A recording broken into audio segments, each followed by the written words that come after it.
গণ আন্দোলনের দেশ ছাড়া সাবেক প্রধানমন্ত্রী শেখ হাসিনাকে কওমি মাতা আখ্যা দিয়ে তার কড়া সমালোচনা করেছেন নির্বাসিত লেখিকা তাসলিমা নাসরিন। তিনি বলেছেন, শেখ হাসিনার অবাধে সাম্প্রদায়িকতা ছড়িয়েছে, ধর্মদ্বন্দ্বতা ছড়িয়েছে এবং তার সাম্প্রদায়িক ধর্মগন্ধ সন্তানেরাই তাকে ঢাকার মসনদ থেকে উৎখাত করেছেন। শনিবার 4 জানুয়ারি নিজের ফেসবুকে আইডিতে এসব কথা লেখেন ভারতের নির্বাসিত এই লেখিকা।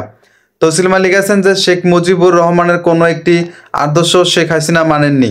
দেশ জুড়ে তিনি তার পিতার ভাস্কর্য করেছেন, কিন্তু তার পিতার গড়ে তোলা সংবিধান মানেননি। যে 4টে স্তম্ভের ওপর বাংলাদেশকে দাঁড় করাতে চেয়েছিলেন তার পিতা, তা আর কেউ উপেক্ষা না করলেও শেখ হাসিনা করেছেন।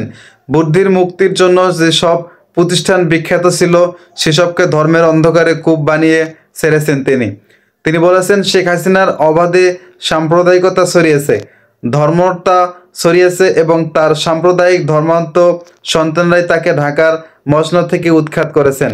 আজ যদি তার সন্তানেরা শরিয়া আইন নিয়ে আসে, মানবাধিকার এবং নারীর অধিকারের তিলমাত্র যদি কিছু না থাকে, তার দায় কওমি মাতা হাসিনারই।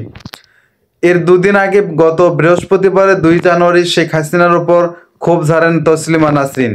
তিনি লিখেছিলেন যে শেখ হাসিনা আমার বিরাট অর্থনৈতিক ক্ষতি করেছেন। আমাকে তিনি আমার পৈতৃক সম্পত্তির কণাকড়িও পেতে দেননি। সম্পত্তি পেতে হলে আমাকে দেশে উপস্থিত থাকতে হবে অথবা দেশের কাউকে পাওয়ার অফ আটর্নি দিতে হবে, যে আমার হয়ে সম্পত্তি বুঝে নেবে অথবা বিক্রি করবে। আমাকে যেহেতু শেখ হাসিনা দেশে ঢুকতে দেননি, আমি আমার বোনকে পাওয়ার অফ অ্যাটর্নি দিয়েছিলাম। পাওয়ার অফ অ্যাটর্নির ডকুমেন্ট বাংলাদেশের দূতাবাস থেকে সত্যায়িত করতে হয়, তবে শেখ হাসিনার নির্দেশে বা ভয়ে দূতাবাসের কেউই তার পাওয়ার অফ অ্যাটর্নি সত্যায়িত করতে পারেনি বলেও জানা গেছে।